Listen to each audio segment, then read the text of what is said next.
insert ependymal nodules in the CD brain. The diagnosis is sclerosis. But the point here is delay in the diagnosis, which may cause in the prognosis. In contrast, another infant who was picked up in the initial 2 months of his age. This infant, who is yet not able to sit, presented to the pediatrician initially labeled as colic, but quickly referred for the evaluation of possible spasm, showing this EEG and confirmed as infantile spasm. Infantile spasm is really challenging for both pediatrician as well as neurologists, because there are many significant number of children who may not respond to the first drug. So hence the terms comes drug-resistant epilepsy. Failure of adequate trial of 2 or more anti-epileptic drugs, either as monotherapy or combined therapy for adequate period, which is somewhere around 3 months, led to this term of drug-resistant epilepsy, which will be discussed today in the next coming slides. So, coming back to the spasm, bit of clinical detail, which are generally rapid tonic contractions of the trunk, limb musculatures, generally followed by a cry which is called a shrill cry. They are in repetitions with clusters. The recent ILAE definition was reclassified. The older one was made in 1989 and the recent one was in 2017, with a specific inclusion of epilepsy syndrome, along with combination of comorbidity in the classification and etiological factors. And the inclusion of genetic component, I'll show you one slide in the next 2 minutes. So the basic classification shows of epilepsy, focal seizure or maybe partial seizure, generalized seizure and tonic-clonic seizure or secondary generalization. But actually epilepsy is not as simple. It's combination of all these groups, starting from this, end up at these 3 or 4 very important points. So by definition, epilepsy, West syndrome or infantile spasm are a triad of spasm, EEG pattern called dysrhythmia, whether with normal development or delayed development, called as West syndrome. There is no specific etiological factors. However, there are a long list of reasons which may lead to either infantile spasms or West syndrome. Possible etiologies: hyperproduction of corticotropic releasing hormone, and perhaps that is the basis of hormonal treatment in its management as well. There are many subtypes: seizure type, lightning attacks, nodding attacks, jackknife attacks, or commonly called as slam seizures. Tuberous sclerosis complex is perhaps one of the most important association with infantile spasm. Up to 30% children, they may have tuberous sclerosis. And with every passing day, there are increasing list of these genes which are responsible for these infantile spasm or drug-resistant epilepsies, or more specifically called as epileptic encephalopathies.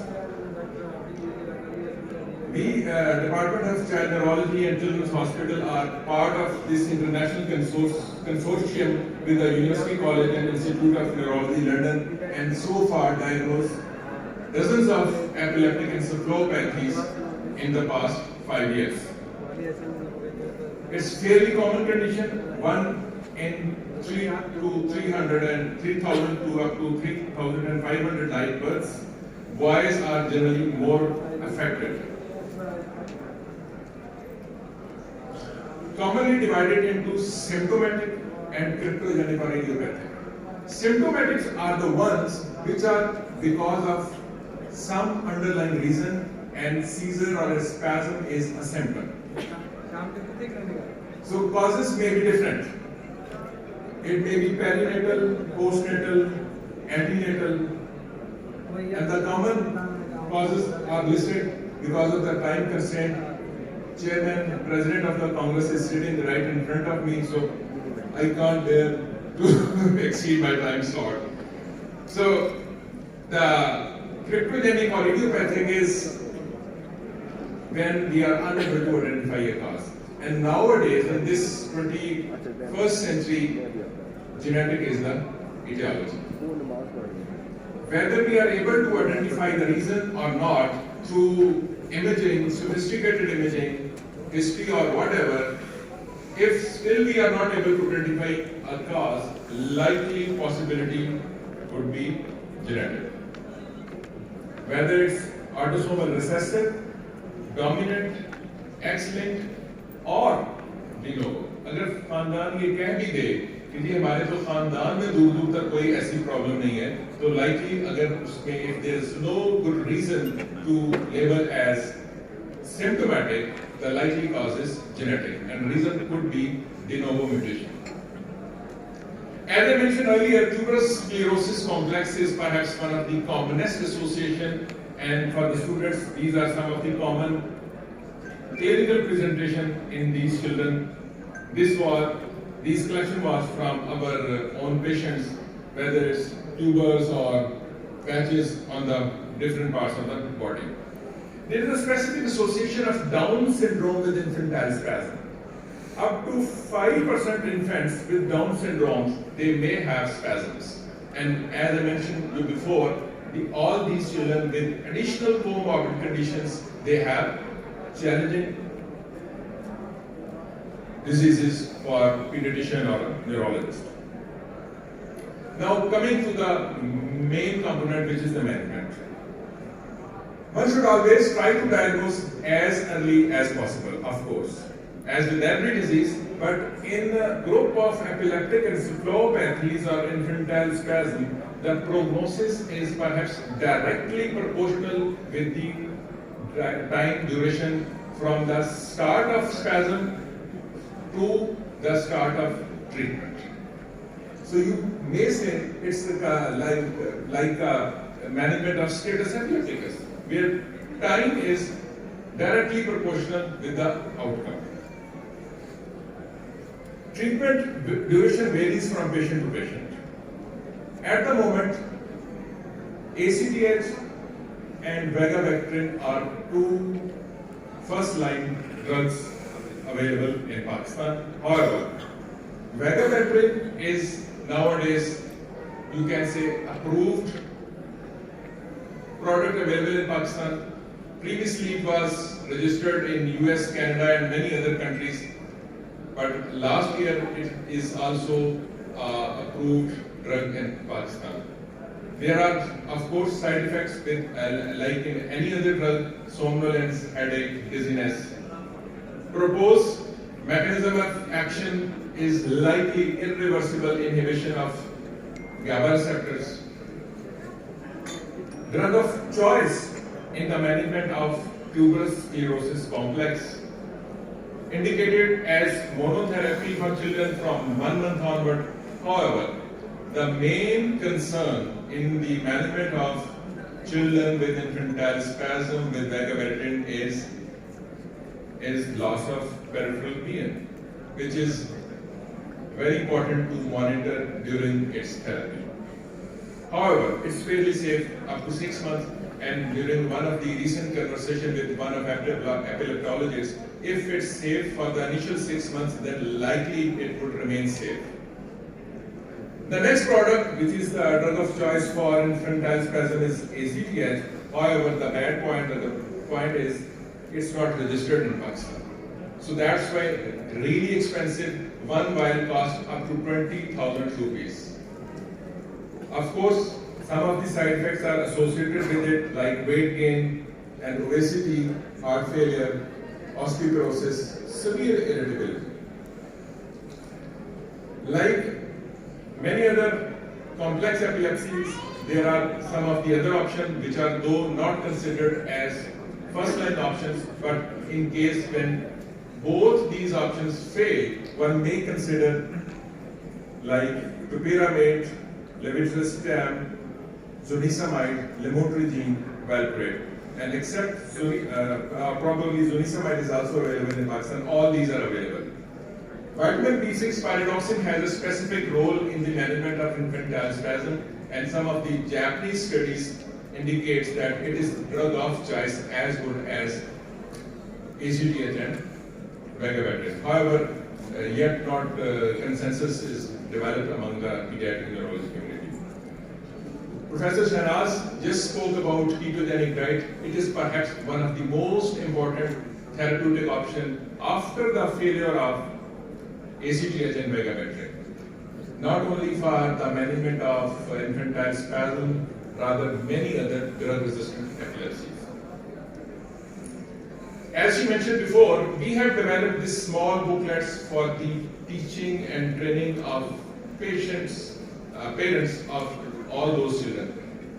She was already give you a detailed description. Parents' education is perhaps one of the most important component in the success of ketogenic diet.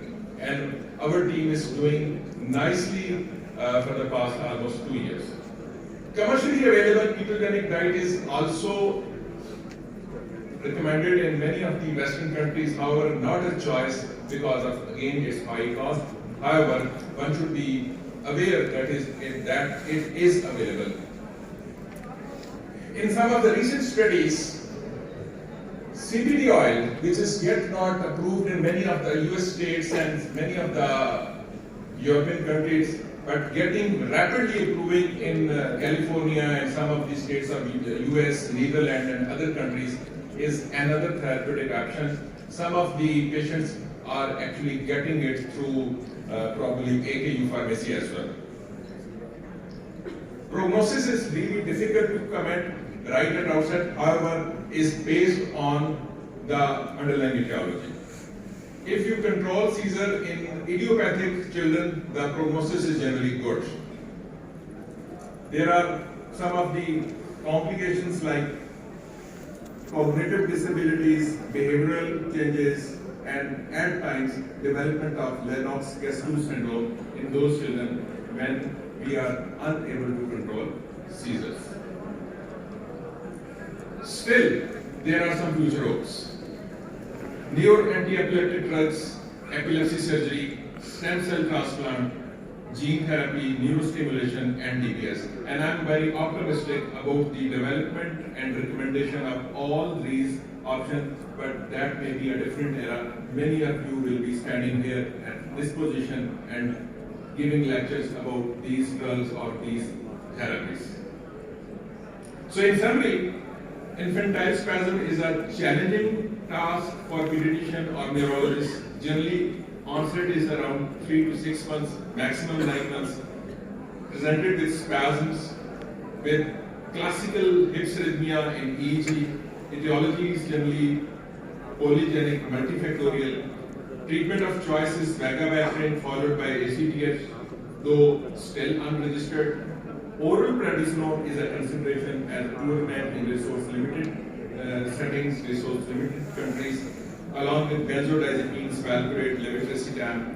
Prognosis is obviously dependent upon the etiology, and if uncontrolled, may develop into Lennox-Gastaut syndrome. This was a paper published in Journal of International Child Neurology Association about infantile spasm by our department. And last slide, which is perhaps the most important, I have already shown you in yesterday's workshop, but I'm sure many of pediatricians who were not present yesterday are new here. So I would like to give you an idea how to manage infantile spasm end up or led to status epilepticus at home. Home management of status epilepticus is perhaps the most important component, and pediatrician or neurologist should always teach about benzodiazepine suppository, buccal midazolam, intranasal midazolam, or whatever option you have. It could be intramuscular midazolam, it could be sublingual lorazepam, or maybe diazepam suppository made or dispensed by the local pediatrician. But position of the child is very important whenever a child has status at home. I will stop here with this, and I'm sure that I was in right.